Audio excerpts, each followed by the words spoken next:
तो ये थी सूरत हाल। अभी हम सूरत हाल जानेंगे, अपडेट लेंगे। राधा शबीर डार साहब हमें ज्वाइन करेंगे, हमारे साथ ही हैं। आज फैसला आना है £1 मिलियन अलकादर ट्रस्ट केस का। साथ ही साथ आर्मी चीफ से जो मुलाकात हुई है अहम रहनुमाओं की, उसमें क्या कुछ बर्फ पिघली है। इसे मुस्बत पेशरफ्त तो कहा जा रहा है, लेकिन ये कितनी मुस्बत साबित हो सकती है फिर PTI, ये तो वक्त ही बताएगा। हैदर शिराजी भी हमारे साथ होंगे और शबीर डार हमारे साथ ही, दोनों हमारे साथ मौजूद हैं। शबीर, पहले तो ये बता दें कि आज जो फैसला अनाउंस होना है, अब 2 दिन पहले भी ऐसी ही कुछ पूरी सिचुएशन थी जहां ये भी कहा गया, फैसला जब उन्होंने मौखर कर दिया तो टीम सारी PTI की जो थी वो पहुंची हुई थी। उन्होंने कहा टाइम से पहले इन्होंने डिसाइड कर दिया, हालांकि 11 बजे का टाइम था, हम तो इधर थे। ये सारी चीज़ें हो रही थी। अब आप क्या देख रहे हैं? अब क्या PTI के रहनुमा जिन्होंने वहाँ होना है, लीगल टीम जिनका वहाँ होना ज़रूरी है, वो पहुँच गए हैं ऑलरेडी, या फिर आज भी बिल्कुल एंड पॉइंट तक बात जाएगी? जी, £190 मिलियन रेफरेंस का फैसला जो है आज सुनाए जाने का 100% इम्कान है, लेकिन कुछ कहा भी नहीं जा सकता क्योंकि 13 जनवरी को एहतसाब अदालत के जो जज हैं नासिर जावेद राना, वो अडियाला जेल आए, अपनी सीट पर बैठे, लेकिन उन्होंने उस दिन भी ये फ़ैसला मौखर किया और 3 बार मजमूई तौर पर यह फ़ैसला अब तक मौखर किया जा चुका है। लेकिन गुज़श्ता रोज़ बानी PTI और प्रोसिक्यूशन टीम जो है उनको आगाह किया गया कि आज 11:30 बजे ये फैसला सुनाया जाएगा। अडियाला जेल के बाहर तो इंतज़ामात हमें फैसला सुनाए जाने से ही मुतल्लिक लग रहे हैं क्योंकि सिक्योरिटी के इंतज़ामात हैं, लेकिन अभी तक ना ही एहतसाब अदालत के जज अडियाला जेल पहुँचे हैं, ना ही PTI की क़यादत, उनके वकला या जो उनकी फैमिली है बानी PTI की, वो भी नहीं पहुँची है। बुशरा बीबी भी अभी तक नहीं पहुँचे हैं। चूँकि 11:30 बजे का टाइम है, लिहाजा शायद 10 से 10:30 या 11 बजे तक लोग यहाँ पहुँचे हैं, लेकिन यहाँ पर इंतज़ामात मुकम्मल है। सिक्योरिटी के इंतज़ामात, इजाफी सिक्योरिटी तैनात की गई है। गुज़श्ता रोज़ ही ये अनाउंस किया गया था, बानी PTI के वकला को ये मैसेज दिया गया था कि 11:30 बजे अडियाला जेल में ये फ़ैसला सुनाया जाएगा।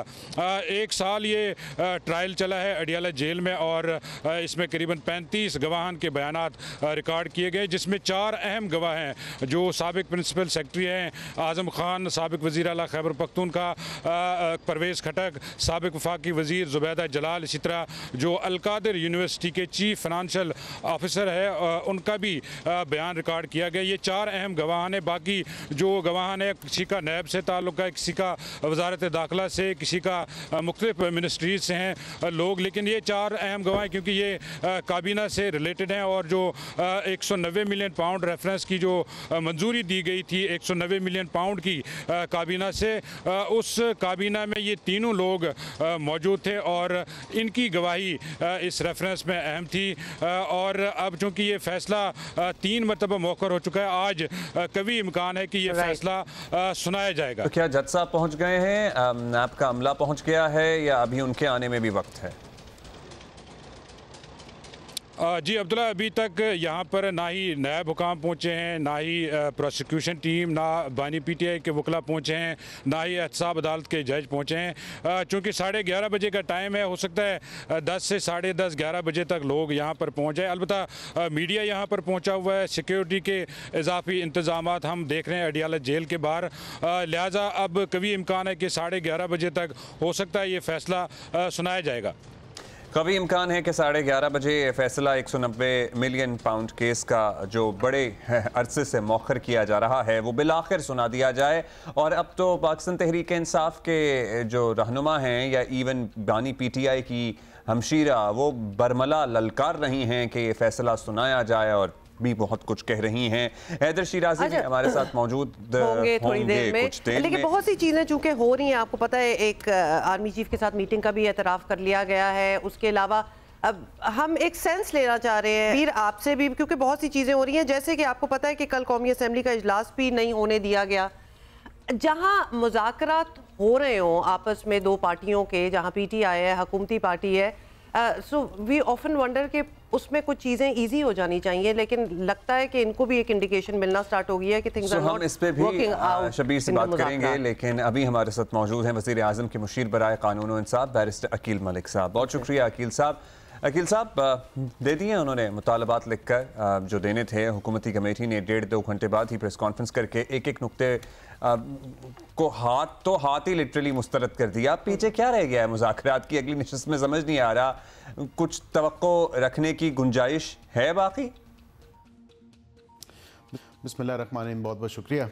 देखें, बिल्कुल तकरीबन 25 दिन बाद जो है इन राइटिंग डिमांड्स आ गई, और पहले कहा जा रहा था कि मिनट्स ऑफ द मीटिंग में रिकॉर्ड हो चुकी हैं, और हमारे दो सादा से मुतालबात हैं दोनों इंसिडेंट्स पे 9 मई पे और 26 नवंबर पे आप कमीशन बना दें और हमारे असीरान की जो रिहाई है उसको यकीनी बनाया जाए। यहाँ पे हमने डिमांड ये की थी कि इन राइटिंग दें। इन राइटिंग बिल्कुल आ गया, लेकिन उसमें जो 4 सफ़ों पे चीज़ मुश्तमिल है वो सामने आई है, वो बड़ी मज़े का खेज़ है। बी इन ऑपरेटिव पैरा है इन चार्टर ऑफ डिमांड्स में। जो मज़े का खेज़ बात है उसको थोड़ा सा मैं अगर पढ़ भी दूँ ताकि आपके नाज़रीन भी इससे इस्तेफ़ादा हो सकें। Pakistan Tehreek Insaf hereby calls upon the federal government as well as governments of Punjab, Sindh and Balochistan to support the grant of bails, order suspension on the convictions और या sentences जितने भी so called political prisoners को मिली हैं और इनके मुताबिक, और they will be identified by Pakistan Tehreek-e-Insaf itself and those who have been arrested pursuant to one or more FIR या किसी एक या एक से ज़ाहिद FIR में जो जिनको अरेस्ट किया गया है with respect to any event। 9 मई की भी इसमें जिक्र है और उसमें 26 नवंबर का भी जिक्र है, और any other political event anywhere, और who have been convicted या जिनकी अपीलें या जिनकी नज़रसानी की दरख्वास्तें अदालतों में सामने पड़ी हैं। तो ये तो खुला खुला हुकूमत से NRO की दरख्वास्त की जा रही है। अब ये भी कहना मैं मकसूद समझता हूँ कि उसमें एक पॉइंट TORs के हवाले से जो सामने आया है मे 9 के हवाले से, जो खुद ही अखज़ किए गए TORs, ना हुकूमत के साथ कोई डिस्कशन हुई या हुकूमत की कमेटी के साथ कोई डिस्कशन हुई, और ख़ुद ही अपने तय जो पॉइंट्स हैं वो पेश कर दिए गए। और उसमें इमरान खान साहब की गिरफ्तारी के हवाले से एक पॉइंट है कि इस्लामाबाद हाई कोर्ट के बाहर जो गिरफ्तार, तो वो तो ऑलरेडी कॉग्निजेंस उस पॉइंट की हो चुकी थी, और इस मैटर के ऊपर जो है एक रूलिंग भी मौजूद है। वो पास्ट एंड क्लोज ट्रांजैक्शन है। उस ट्रांजैक्शन को इस तरह पेश करना, और ये ट्रांजैक्शन आपके नाज़रीन को भी पता होना चाहिए कि ये पास्ट एंड क्लोज ट्रांजैक्शन इसलिए है क्योंकि ये वही केस है जिसमें गुड टू सी यू कहा गया था। तो यहाँ पे इतनी मज़े का खेज़ किस्म की TORs के पॉइंट्स हैं, और फिर दूसरा जो पॉइंट असीरान की लिस्ट जो मंजर यहाँ पे नहीं आ सकी, उसके बाद ये डिमांड किया जा रहा है कि हमारे लोगों को रिहा कर दिया जाए। तो मैं समझता हूँ कि ये एक non seriousness on the part of opposition committee, ये वाज़े तौर पे कौम और अवाम के सामने है थ्रू इनके चार्टर ऑफ डिमांड्स जो इन राइटिंग का मंजर यहाँ पे आ चुकी हैं। और इसमें ये ज़रूर है कि जो 7 दिन का पीरियड है, उन 7 दिनों में हुकूमत जो 7 मुख्तलिफ सियासी जमातें हैं जो इस कमेटी का हिस्सा हैं, वो अपनी लीडरशिप से डिस्कस करेंगी, लीडरशिप से बात करेंगी, और उसके बाद जो कानूनी पहराए में या लीगल एम्बिट में इसको देखा जाएगा, उसके बाद ही हुकूमत की कमेटी का जवाब इनको मौसूल होगा। पहराए में तो आप लोग देखेंगे, लेकिन जिस सियासी लेंस के थ्रू अब इन डिमांड्स को देखा जा रहा है वो भी किसी से ढका छुपा नहीं है। और दूसरा ये कि एक्सपेक्टेशन खास पुरुमीद अब होना नहीं चाहिए। 2 पार्टियां बैठ ही गई हैं, और क्या एक्सपेक्टेशन की जा रही होगी कि अगला क्या मांगेगा, तो ऑब्वियसली यही मांगना था। इन एनी केस ज़रूर बताइएगा बैरिस्टर साहब के तहरीक इंसाफ के बैक चैनल राब्तों की खबरें भी ऑब्वियसली चल रही थी कि एक तरफ से एक मीटिंग की तस्दीक भी आ गई है, तो वहाँ कोई ख़ास बात हुई हो या ना हुई हो, बराह रास्त राब्ता is a very important thing. तो हुकूमत इस पर कुछ परेशान है, लग रही है वैसे? देखिए, हुकूमत की कोई परेशानी नहीं है। राह चलते या सरे राह किसी से मुलाकात हो जाए तो उसको बढ़ा चढ़ा के जिस तरह की मंजर कशी की गई या जिस तरह उसको प्रेजेंट किया गया, मैं समझता हूँ ये सरासर एक गलत बयानी की गई है मीडिया वालों के साथ भी एंड पाकिस्तानी कौम और अवाम के साथ भी। यहाँ पे ये कहना भी बहुत ज़रूरी है कि हमें ये कहा जा रहा है कि शायद हुकूमत के अंदर जो है कोई ऐसी कोई मामलात हैं, कोई बात है, ऐसा कतई नहीं है। यहाँ पे उसकी अब तरदीद भी आ चुकी है कि यहाँ पे ऐसी कोई ना मुलाकात हुई ना बात हुई। मुलाकात के हवाले से मैं ये ज़रूर समझता हूँ कि सरे राह चलते हुए कोई अगर मुलाकात हो गई, क्योंकि एक सूबा है जहाँ पे इनकी हुकूमत है इस सियासी जमात की और उसके चेयरमैन हैं बैरिस्टर गौहर साहब, तो अगर उनकी मुलाकात राह चलते हो गई किसी कॉरिडोर में तो उसको बढ़ा चढ़ा के पेश करना, मैं समझता हूँ कि ये एक बड़ी गलत जो है तासुर दिया गया है और एक बड़ी गलत जो है तस्वीर पेंट करने की कोशिश की गई है। और अगर हो भी जाए तो वैसे आपको क्या एतराज़ होगा? सरे राह चलते आर्मी चीफ से कैसे हो सकती है किसी की भी मुलाकात until it is totally planned and arranged? क्योंकि इतनी पोजीशन ऑफ अथॉरिटी तो हैं कि अगर सरे राह कोई मिलने की कोशिश करे या कोई इसरार करे तो मतलब उस रिक्वेस्ट को या तो एंटरटेन किया जा सकता है या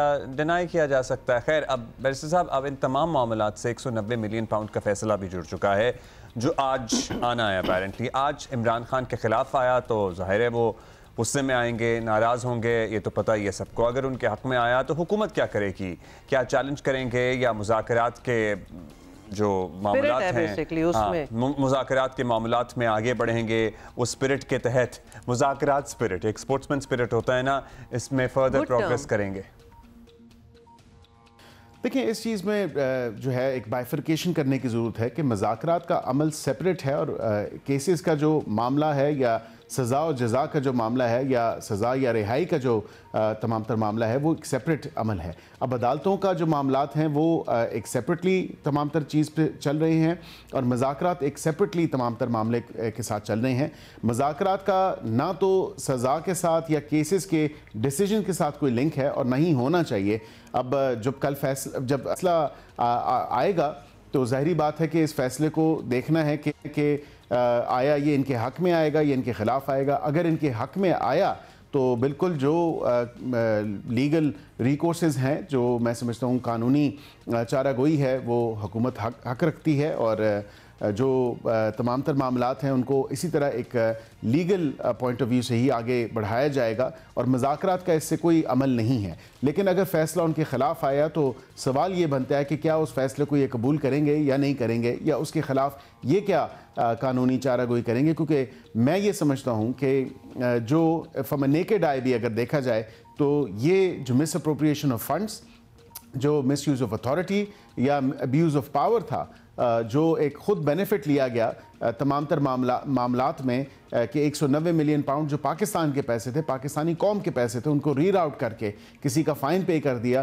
तो ये पाकिस्तानी कौम के हक़ पे और उनके पैसों पे जो डाका डाला गया है, इसका हिसाब और एहतसाब ज़रूर होना चाहिए। ठीक है, आज खैर उस सारी चीज़ का पता चल जाएगा। आप हमारे साथ हैं। एक और मामला भी है जिसकी अहमियत अक्सर सियासत की नज़र हो जाती है।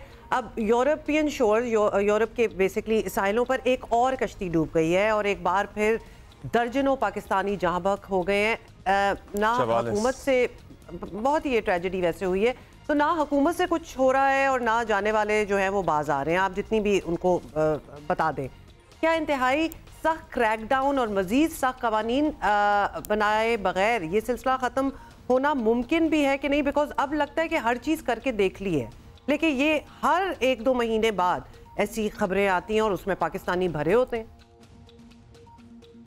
देखिए, बड़ा अफसोसनाक वाक़या है और बिल्कुल इसी तरह जो पीछे वाक़या हुआ उस पर वज़ीर आज़म पाकिस्तान साहब ने बहुत सख्त नोटिस लिया और तमाम तर जो वेरियस ह्यूमन ट्रैफिकिंग के ग्रुप्स हैं या जो गिरोह काम कर रहे हैं उनके ख़िलाफ़ एक बड़ा स्टर्न और स्ट्रिंजेंट एक्शन लिया गया। उनकी प्रॉपर्टीज़ को भी मंजमद किया गया और उनके ख़िलाफ़ FIRs और उनकी गिरफ़्तारियों को यकीनी बनाया गया। अब ये एक दूसरा अफसोसनाक वाक़या हुआ है जिस पे बिल्कुल हम जो नेसेसरी असिस्टेंस है वो प्रोवाइड कर रहे हैं, लेकिन उसके साथ साथ ये बात भी देखने की ज़रूरत है कि यहाँ जो यूरोप जाने का जो झांसा दिया जाता है या यूरोप के सुहाने ख्वाब दिखाए जाते हैं, लोग अपनी जाने दांव पे लगा के वो एक रिस्क लेते हैं, वह ऐसा नहीं होना चाहिए। यहाँ पे एक इंट्रोस्पेक्शन की भी ज़रूरत है उन लोगों को जो इस तरह के झांसे या जालसाजी के चक्कर में आए थे। लेकिन हुकूमत की तरफ से वाज़े तौर पे मैं आपको ये बता दूं कि ऐसे लोगों की इस माशरे में बिल्कुल सज़ा और जज़ा का अमल बिल्कुल हम उसमें अमल पैरा हैं और उसको सख्ती से तमाम तर मामले को के ऊपर पॉलिसी के हवाले से और उनके ख़िलाफ़ तमाम तर जितनी भी कार्रवाई है उस हवाले से भी हम कोशिश हैं और इंशाल्लाह वो कार्रवाई भी होते हुए नज़र आएगी और उनके मंतकी अंजाम तक जो उनको पहुँचाना है वो भी इंशाल्लाह कानूनी तरीके से हम उनको मंतकी अंजाम पाएंगे। बैरिस्टर की बहुत बहुत शुक्रिया हमसे बात करने का। बड़ा ही वैसे अफसोसनाक, मतलब हर चीज़ साइड पे रख दें, मुल्क में जो सब कुछ हो रहा है वो तो हो ही रहा है, लेकिन जो पाकिस्तानी भर भर के बाहर जा रहे हैं in search of a better life, of course, और क्या हो सकती है वजह, एंड नॉट मेकिंग इट। इतना मतलब कि 50-50 चांस में इंसान घुस जाए कि शायद हम बच जाएँ और शायद ख़त्म हो जाएँ, but taking that chance is so important. आपने किस्से सुन लिए, आपने फिल्में देख ली, और शाहरुख खान की भी आपको पता है ना एक आई थी, एंड आपने अब ये वाक़यात की पैदर पे ख़बरें सुन ली, अब तो इबरत हासिल करें। अच्छा, मतलब अगर कोई ऐसा बच्चा, नौजवान, लड़का, कोई भी इस तरह का, लड़के ही होते हैं ज़्यादातर, ये ख्वाहिश जाहिर करे तो वालिदैन अब स्टैंड ले, जरा स्टैंड ले ले। इसके बारे में हम डिटेल में बात से आगे करेंगे। चलकर बात करेंगे। अब coming back to the politics of the country, आज 190 मिलियन पाउंड का फैसला भी आना है। एट द सेम टाइम एक अहम मुलाकात का भी चर्चा है, फिर मुज़ाकरात का तीसरा दौर भी हो गया है, फिर एक चार्टर ऑफ डिमांड भी सामने आ गया है। There is too much going on. Haidar Shirazi हमारे साथ हैं, हमारे साथ ही उनसे मालूम करते हैं। हैदर, मतलब आप पूछते रहे हैं पीटीआई के दोस्तों से कि मुलाकात हुई, क्योंकि आप तक तो खबर पहुंची गई थी, लेकिन कैसे ये लोग साफ इनकारी रहे अनलेस के बानी पीटीआई ने खुद ही उस मुलाकात की तस्दीक कर दी जिसके बारे में अब बात हो रही है। देखिए, खुशाइंद मुलाकात के दो अल्फाज से हट कर महमूद खान अचकज़ई ने जो जुमला कहा कि this is against the spirit of the constitution, ये बहुत अहम है, क्योंकि मुज़ाकराती टीम की बानी से मुलाकात के बाद असद कैसर ने ये कहा था कि हम अपोजिशन इत्तेहाद की एक नशिस्त बुला रहे हैं, और कल हमने देखा कि अपोजिशन चैम्बर में महमूद खान अचकज़ई की सरबराही में अपोजिशन इत्तेहाद इकट्ठा हुआ। इस दौरान आज जो फ़ैसला सुनाया जाने का इम्कान है, पाकिस्तान तहरीक इंसाफ के सियासी मुस्तकबिल या हिकमत अमली का ताल्लुक़ आज के फ़ैसले से है, क्योंकि बानी पीटीआई ने असद कैसर और पार्टी रहनुमाओं के ज़रिए ये कहा था कि अपोजिशन इत्तेहाद को मुत्तहिद करें, और एक पैगाम में उन्होंने कहा कि मौलाना फजलुर रहमान से रब्ता किया जाए और उन पर तनकीद नहीं होनी चाहिए। तो हमें ये भी नज़र आ रहा है कि अपोजिशन इत्तेहाद से बात हो रही है, लेकिन जहाँ एक तरफ ये मुलाकात है, वहीं दूसरी तरफ महमूद खान अचकज़ई जो अपोजिशन इत्तेहाद के सरबराह हैं, उनके साथ एक साबिक़ वज़ीर आज़म और दीगर शख्सियात मिली, और उनको कहा कि अहम मुल्की शख्सियात से आप मुलाकात करें और ये मुलाकात हो जाएगी। आपकी मुलाकात में मुस्बत इम्कानात, मुस्बत रास्ते निकल सकते हैं। लेकिन महमूद खान अचकज़ई ने मुलाकातों से इनकार किया और कहा कि हम सियासी जदोजहद करते हुए आगे बढ़ेंगे। इस वक्त ये जो मुलाकात है, बैरिस्टर गौहर इससे मुसलसल इनकारी थे, हत्ता कि अपोजिशन लीडर कौमी असम्बली, अपोजिशन लीडर सेनेट को भी मेरे ज़राए ये बता रहे हैं कि इल्म नहीं था, और उमर अयूब ने खुद ऑन रिकॉर्ड कहा कि मुझे ये 2 दिन गुजर चुके हैं, इल्म नहीं है कि कोई मुलाकात तो हुई है, और अगर मुलाकात होती तो मुझे बताया जाता। लेकिन बैरिस्टर गौहर इस हवाले से ये बात समझते हैं कि पार्टी के जो ट्रोल्स हैं या पार्टी के सोशल मीडिया वॉरियर्स हैं, उन पर बहुत ज़्यादा अटैक करेंगे, वो इससे बचने के लिए खामोशी इख्तियार करते हैं। लेकिन बानी पीटीआई की इजाज़त के बगैर बैरिस्टर गौहर कोई कदम नहीं उठाते, कोई फ़ैसला नहीं करते, और बैरिस्टर गौहर तन्हाई में कोई मुलाकात इस तरह की नहीं करते। अच्छा, ये बता दीजिए कि बैरिस्टर गौहर ने ये मुलाकात की और उसके बाद बानी पीटीआई को इन्फॉर्म किया, या फिर हुकूमत ये तासुर देने की कोशिश कर रही है कि ऐसे ही सरेराह किसी कॉरिडोर में ये मुलाकात हो गई, बाय चांस मीटिंग हो गई और उसको मुलाकात का नाम दिया जा रहा है? मतलब मगर आपके पास ये खबर है कि इस मुलाकात का बाकायदा एहतमाम किया गया था, इसका इंतज़ाम किया गया था, ज़ुबानी पीटीआई को एतमाद में लिया गया था इस मुलाकात से पहले, इसकी कोई कन्फर्मेशन है? देखिए, बिल्कुल एतमाद में लिया गया, और अलकादर ये जो केस है 190 मिलियन केस जब मौखर हुआ, उस दिन बैरिस्टर गौहर अडयाला गए थे। अलीमा खान और बैरिस्टर गौहर, सलमान अकरम राजा, तीनों ने अडयाला जेल के बाहर गुफ्तगू की थी। उसके बाद पार्टी के जो 2 रहनुमा दावा कर रहे हैं, और हम भी वहाँ मौजूद थे, कि बैरिस्टर गौहर अडयाला से रवाना हुए, थोड़ी देर के बाद हेलीकॉप्टर यहाँ से पेशावर के लिए रवाना हुआ, और पार्टी के रहनुमा ये दावा कर रहे हैं कि बैरिस्टर गौहर उसी में पेशावर गए और इस हद तक उन्हें फैसिलिटेट किया गया। वो इसकी तस्दीक तो नहीं कर रहे, लेकिन जहां इस हद तक फैसिलिटेशन हो, इसका मतलब है कि पूरा उनको मुलाकात के हवाले से बताया गया था, वो पहले से ज़हनी तौर पर तैयार थे। और ये अली अमीन गंडापुर और उनके दरमियान मशावरत हुई, और बानी पीटीआई से इजाज़त से हट कर भी जब वापस इस्लामाबाद जब आए, तो वापसी पर भी बानी पीटीआई से उन्होंने एक मुख्तसर मुलाकात की और कहा कि ये मुलाकात हुई है, उसमें ये चीज़ें इस सिक्योरिटी के मामलात और दीगर अमूर पर बातचीत हुई है। और बानी पीटीआई ने उस वक्त खामोश खामोशी इख्तियार की, क्योंकि उस दिन बैरिस्टर गौहर पार्लियामेंट उन्होंने आना था और पार्लियामेंट में शरफसल मरवत समेत दीगर अमूर के मामलात पर भी अपोजिशन चैम्बर में मुलाकातें करनी थी। वो बहसियत वकील वकील की कोट और पैंट पहने हुए, वर्दी पहने हुए पार्लियामेंट हाउस आए और गुज़श्ता रोज़ वो फिर बानी पीटीआई से मुलाकात के लिए गए थे। तफसीली मुलाकात हुई थी और ये उसके बाद अब चूँकि बानी पीटीआई ने ख़ुद इसका इकरार कर लिया है तो उसके बाद ये चीज़ें वाज़ेह होना शुरू हो गई। याद रहे कि जिस दिन मुलाकात हुई थी तकरीबन मुलाकात के 1.5 से 2 घंटे बाद ही हमें तमाम तफसीलात मिल चुकी थी, लेकिन हम चाहते थे कि बैरिस्टर गौहर से ऑन रिकॉर्ड इसको जियो न्यूज़ से इंटरव्यू करते हुए तफसीलात ली जाएँ। लेकिन जैसे ही हमने उनसे पूछा कि मुलाकात कैसी हुई, उन्होंने मुकम्मल तरदीद कर दी। बकौल उनके वो चाहते थे कि बानी से पहले मुशावरत करे और बानी इस मुलाकात के बाद बैरिस्टर गौहर बहुत पुरुम्मीद भी दिखाई दे रहे हैं। हैदर शिराजी बहुत बहुत शुक्रिया साउंड कर रहे हैं हमसे बात करने के लिए। इट मेक्स यू वंडर ना कि जब पता चल भी गया हो कि मुलाकात हुई है, नो बिग डील, ठीक है, although it's a big deal कि ये मुलाकात हुई है, it is a very big deal, लेकिन उसको डिनाई किया जा रहा हो। अब अगर खान साहब बानी पीटीआई ना इसको एक्नॉलेज करते तो बात तो फिर ये डिनायल में ही रहती, ऑल्दो मुलाकात हुई है, तो which makes you wonder why. मगर इस सारे मामले में एक बात ज़रूर याद रखनी चाहिए कि मामला ठीक हो जाएंगे। मामला ठीक होने की उम्मीदों का मरकज़ सियासी जमात कोई भी हो एक ही होता है। सो ये जो कॉन्स्टिट्यूशन की जंग, जमहूरियत की बालादस्ती की बातें, ये सिर्फ बातें ही होती हैं।